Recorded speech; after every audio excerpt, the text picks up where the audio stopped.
So I want to ask you, how is your hip strength and flexibility? So when I first started training in 2014 with my personal trainer, we were going through the warm-up on the first session probably, I think it was. A little bit of jogging. He says, okay, so I'm doing a little bit of jogging.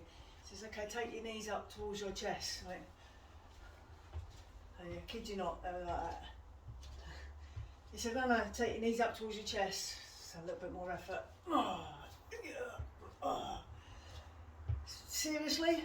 Yeah. And I was really, giving my legs as much oomph as I could.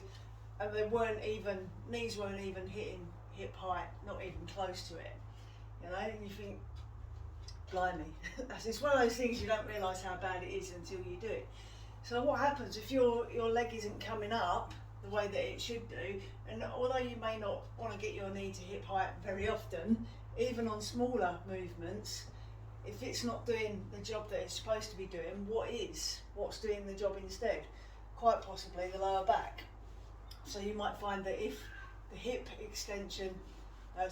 flexion isn't there, then maybe to get your leg up, you have to do that. And if you do that to a lesser extreme every single time you're walking up the stairs, for example, or every time you get in and out of your car, for example, what's that doing to your lower back? So hip strength, hip flexibility, mobility is very, very important. You're using it ultimately every time you sit down and every time you stand up. So if you're losing it, what's going to happen to you sitting down and standing up? One day you won't be able to stand up. So my hip strength and flexibility is much better now. I can get up higher than my hip. One of the tests that I like to do with my clients is with a chair. So standing face on towards the chair, bring your toes in nice and close so that we're going to lift the foot up onto the chair here. So by having those toes in nice and close, we're forcing the hip into deep flexion, whereas if we stand back, it's a bit of a cheat, and you can see my knee is now lower than my hip compared to when I'm in here. So we want to get as close as we can, toes almost clipping the seat as we come up and just onto it. And then as we're doing that, we want to make sure that we're standing up nice and straight with the shoulders over the hips, so we're not doing a tilt back. And we've got to watch out for the biggest cheat of all, which is that we start to hip circle around the chair. So we've got to make sure that foot is coming straight up in front. So I want to know, you can leave your comments in the comment box below please. We're going to try this out, 30 seconds. That's all you do, just 30 seconds to do as many reps as you can. So toes in nice and close, start your timer, get someone to time it for you. Literally just up and down like that. Keep those shoulders over the hips, keep that foot coming forward, don't let it cheat and go around the side of the chair. How many can you do in your 30 seconds? Let me know in the comment box.